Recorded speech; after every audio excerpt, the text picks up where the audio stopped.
कुछ महत्वपूर्ण खबरों की ओर। लाइव सुसाइड मामले में बलिया पहुंचे समाजवादी पार्टी के राष्ट्रीय अध्यक्ष अखिलेश यादव ने मृतक नंदलाल के परिवार से मुलाकात कर सरकार से मृतक की पत्नी को एक सरकारी नौकरी और 50 लाख मुआवजा देने की मांग की।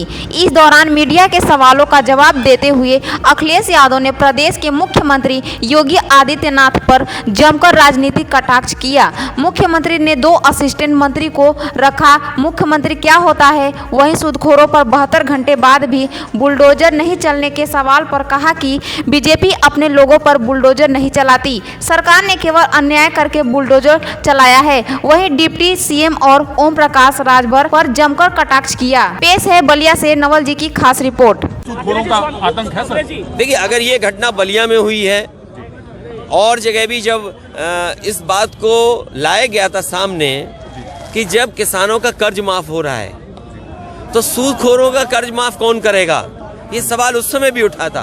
सरकार को ध्यान देना चाहिए था, सरकार की जिम्मेदारी बनती है और सरकार इस तरह के कारोबार को बढ़ावा नहीं दे सकती जहां पर इस तरह का अन्याय हो।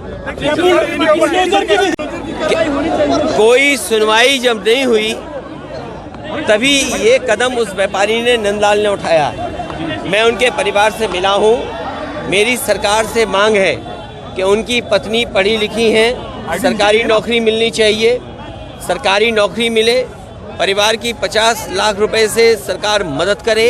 और ये वही सरकार है जो समाजवादियों पे कभी कभी आरोप लगाती थी कि हम मदद में भेदभाव करते हैं। इस व्यापारी की जान गई है। सूदखोर अगर बलिया जैसी जगह पर, इसकी बलिया की पहचान दूसरी है, यहाँ क्रांतिकारी लोग रहे हैं, ये समाजवादियों की धरती रही है, वहाँ इस तरह का अन्याय केवल एक परिवार नहीं है, इसके अलावा 2 परिवार और मुझे मिले हैं जिन पर इसी तरह का कर्ज लिया और जो कर्ज देने वाले सूदखोर हैं, जो सरकार से मिले हुए हैं, बीजेपी से मिले हुए हैं, वो लगातार इनके ऊपर अन्याय कर रहे हैं, जबरदस्ती वसूलना चाहते हैं। जितना पैसा दिया है उससे भी कई गुना ज़्यादा वसूलना चाहते हैं। सोचिए, अगर 1 रुपये लें और 100 रुपये वसूला जाएगा तो क्या व्यापारी खुशहाल होगा?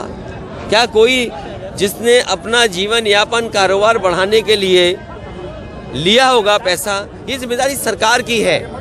जब सरकार अपने बैंकों से पैसा नहीं दे पाती है, आसानी से पैसा नहीं दे पाती है, तब ये सूदखोरों के पास जाते हैं जो लोकल स्तर पर दबंग लोग होते हैं। और बीजेपी की सरकार में माफियाओं का, सूदखोरों का बोलबाला है। तो क्या यूपी में सूदखोरों का आतंक है सर? प्रसाद मौर्य जी के बारे में आप लोग समझदार हो, बलिया के पत्रकार साथियों, आप तो खुद लड़ाई लड़े थे अपनी खुद की। इसमें हो सकता है कुछ लोग हों जो जेल होके आए थे। जब पानी बलिया में भर गया, आजमगढ़ में जेल में थे, मैं खुद आना चाहता था मिलने, लेकिन आप लोग रिहा पहले हो गए तो नहीं मिल पाया मैं। खैर, जो डिप्टी सीएम को इसलिए आगे करते हैं हमारे योगी मुख्यमंत्री जी, क्योंकि वो जवाब नहीं देना चाहते। जो उन्होंने पहनावा दिया, पहनावा है जो उनके ऊपर, क्या है कि योगी की सरकार में सूदखोर किसी की जान ले लेगा? आप खुद कल्पना करिए। ये जो योगी सरकार है, खुद वो मठ के पीठाधीश, मठ के सबसे बड़े पद पे बैठे हुए हैं, उनकी सरकार में सूदखोर जान ले रहा है, तो ये कहाँ का न्याय है? और जो डिप्टी सीएम को इसलिए आगे किया जाता है, लड़ाई बड़ी है, 5000 साल पुरानी है। कुल्हाड़ी में तभी पेड़ कटेगा ना जब उसमें लकड़ी पेड़ की लगी होगी। तो ये सब वो लोग हैं जिन्होंने किसी को न्याय नहीं दिलाना है। डिप्टी सीएम यहाँ क्यों नहीं आए?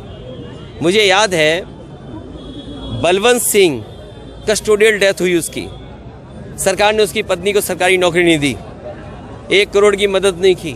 कन्नौज में एक साके समाज का था, ये डिप्टी सीएम, उनके घर गए थे, उसकी पत्नी को सरकारी नौकरी क्यों नहीं दे रहे? हम तो कहते हैं नंदलाल गुप्ता की पत्नी को सरकारी नौकरी सरकार दे। साके परिवार छिबरामऊ कन्नौज में उसकी जान गई, उस पत्नी को सरकारी नौकरी दे। बलवंत सिंह, वो तो मुख्यमंत्री जी के स्वजाती हैं, उनकी पत्नी को सरकारी नौकरी दें, क्यों नहीं दे रही सरकार? इसलिए जानबूझ करके खुद जवाब नहीं देना चाहते मुख्यमंत्री जी, इसलिए 2 असिस्टेंट उन्होंने मंत्री रखे हुए हैं। असिस्टेंट मंत्री हैं ये, मुख्यमंत्री क्या होता है? ओम प्रकाश राजभर ने जो है गाजीपुर और